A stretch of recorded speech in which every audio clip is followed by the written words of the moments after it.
फिर यूएनएससी में चीन ने कर डाली भारत को भड़काने वाली हरकत। वीटो पावर पर बैक चैनल पाकिस्तान ने भी यूएन में निकाली चोंच। अब भारत आर या पार वाले मूड में आया भारत, कर दिया खुला ऐलान।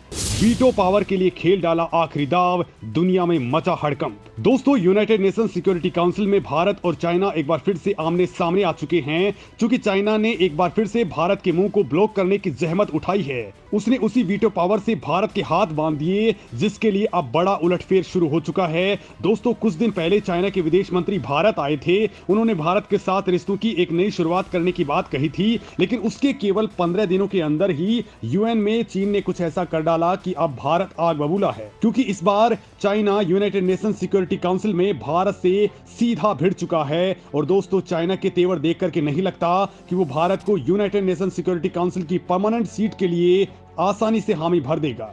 लिहाजा अब भारत ने अपनी रेस के सभी घोड़े खोल दिए हैं, क्योंकि इस बार तांडव नहीं बल्कि महातांडव होने वाला है। तो दोस्तों, आप भी सोच रहे होंगे कि यूएनएससी में भारत की हुंकार के बाद चीन सरेंडर के मोड में दिख रहा था, वो सुधार करने लगा था। पाकिस्तान, तुर्की, इटली वाली गैंग भी शांति से पड़ी हुई थी, तो अचानक से वो क्यों फड़फड़ाने लगे हैं?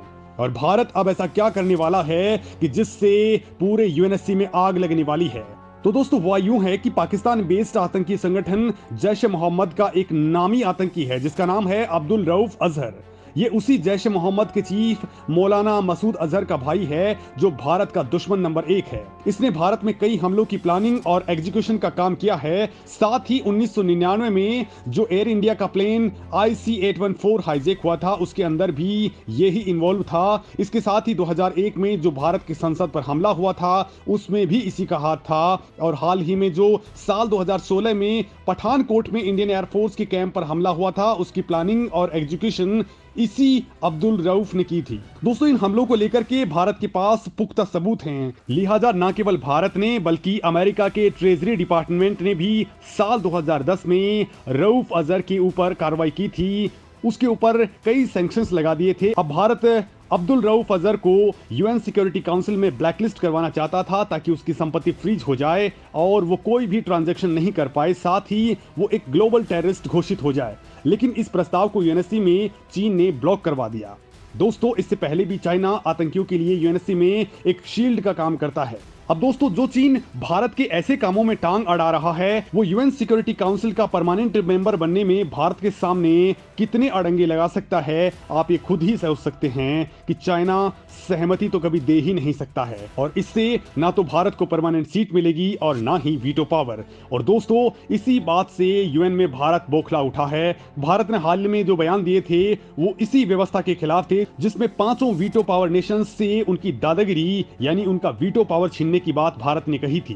दरअसल दोस्तों, आज की डेट में यह कहना गलत नहीं होगा कि यूएन के अंडर जितनी भी बॉडीज और प्रोग्राम्स हैं, उनमें सबसे फेल्ड बॉडी यूएन की यही सिक्योरिटी काउंसिल है। क्योंकि दोस्तों, यूएन सिक्योरिटी काउंसिल का एक ही उद्देश्य है दुनिया भर में पीस और सिक्योरिटी को मेंटेन करना। इसी के लिए 5 परमानेंट मेंबर्स को वीटो पावर दी गई, लेकिन दुनिया भर में इन्हीं देशों ने शांति बहाली तो छोड़िए, उल्टा यूएन सिक्योरिटी काउंसिल के परमानेंट मेंबर्स ने ही दुनिया भर में कई युद्धों की शुरुआत कर डाली। कई देशों के ऊपर इन देशों ने हमले किए और दुनिया भर के सभी देशों के बीच शांति सुनिश्चित करने के लिए जो जिम्मेदारी थी, उसे पिछले 80 सालों में यूएन सिक्योरिटी काउंसिल ने आज तक नहीं निभाया। कभी आर्मेनिया अजरबैजान का युद्ध स्टार्ट हो जाता है, कभी यूक्रेन के ऊपर हमला हो जाता है, तो कभी सीरिया के अंदर सैन्य संघर्ष स्टार्ट हो जाता है, तो कभी चीन ताइवान के ऊपर हमला बोल देता है। दोस्तों, बड़ी बात तो यह है कि हिस्ट्री को देखा जाए तो यूएन सिक्योरिटी काउंसिल के दखल के बाद आज तक कोई भी युद्ध नहीं रुका है। ये कोई आज नहीं बल्कि जब से यूएन सिक्योरिटी काउंसिल का गठन हुआ है, तब से ऐसा ही चलता आ रहा है।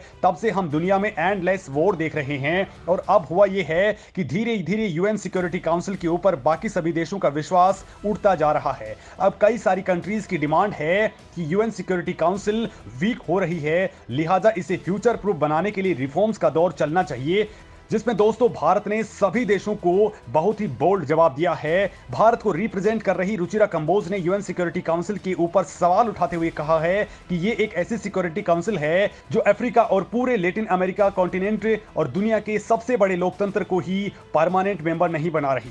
तो वो कैसे फ्यूचर प्रूफ साबित हो सकती है। दोस्तों भारत ने कहा है कि अगर आप चाहते हैं कि यूएन सिक्योरिटी काउंसिल के ऊपर सभी का भरोसा बना रहे और ये फ्यूचर प्रूफ बने तो इसका एकमात्र ही तरीका है और वो है यूएन सिक्योरिटी काउंसिल में रिफॉर्म करना। रुचिरा कंबोज ने कहा है कि अगर सिक्योरिटी काउंसिल को अपनी क्षमताओं, अपनी नेतृत्व के ऊपर दुनिया को विश्वास कायम रखना है तो इसमें डेवलपिंग नेशंस को जोड़ना ही पड़ेगा। साथ ही जिन 5 परमानेंट मेंबर्स को रेस्पॉन्सिबिलिटीज दी गई हैं वो अपने काम को अगर ठीक से नहीं कर पाते हैं तो उनका तुरंत वीटो पावर छीन लेना चाहिए। दोस्तों भारत ने यूएन में क्लियर कह दिया है कि अगर वीटो पावर भारत को नहीं मिलता है या फिर इसमें कोई सुधार नहीं होता है तो फिर इस संस्था से भारत बाहर हो सकता है।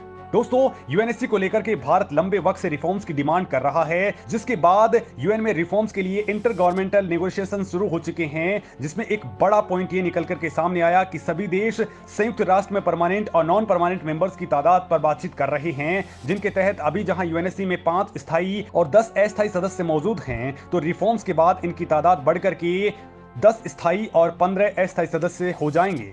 मतलब यूएनएससी में टोटल मेंबर्स की तादाद 25 तक पहुंच सकती है। लेकिन दोस्तों इस प्रक्रिया में सबसे बड़ा रोड़ा वीटो पावर बन रहा है, क्योंकि इससे इंटरनेशनल लेवल पर बड़े फैसला लेना मुश्किल हो जाएगा, क्योंकि किसी भी सिचुएशन में अगर किसी एक देश ने वीटो कर दिया तो उस प्रस्ताव को पास ही नहीं किया जा सकेगा। ऐसे में भारत ने कहा है कि या तो इस वीटो के झमेले को ही खत्म कर दिया जाए या फिर सभी देशों को इसे दे दिया जाए, साथ ही हर महाद्वीप को भी रिप्रेजेंटेशन मिले। और इसके बाद दोस्तों यूएन में तगड़ी उथल पुथल देखने को मिल रही है, क्योंकि भारत ने पहली बार इतने बोल्ड स्टेटमेंट्स दिए हैं, जिसके बाद खुद चीन भी हिला हुआ है। हालांकि उसने अपनी हरकतें अभी तक नहीं छोड़ी हैं। उसने पाकिस्तान को आगे करके एक बार फिर से चोंच निकालने की कोशिश जरूर की है, लेकिन पाकिस्तान इस वक्त खुद बर्बादी की हालत में है, लिहाजा उसकी बात दुनिया में कोई नहीं सुनने वाला। और भारत के बोल्ड स्टेटमेंट्स के बाद बड़ा उलटफेर होता दिख रहा है। और दोस्तों अब अगर साल 2025 तक भारत को यूएन सिक्योरिटी काउंसिल की परमानेंट मेंबरशिप और वीटो पावर मिल जाता है तो ये भारत के लिए बड़ी उपलब्धि होगी, क्योंकि भारत हर तरह से यूएनएससी की स्थायी सदस्यता का हकदार है। और जिस तरह से पिछले कुछ दशकों में भारत ने आर्थिक, सामाजिक और सैन्य तरक्की हासिल की है, उसके बाद दुनिया भर में भारत एक ग्लोबल लीडर के तौर पर पेश आ रहा है। और दोस्तों अब अगर यूएनएससी की परमानेंट सीट और वीटो पावर मिलता है तो भारत को सही मायनों में ग्लोबल पावर वाली हैसियत मिल जाएगी। दोस्तों इस मामले में आप क्या कुछ सोचते हैं, कमेंट करके जरूर बताएं।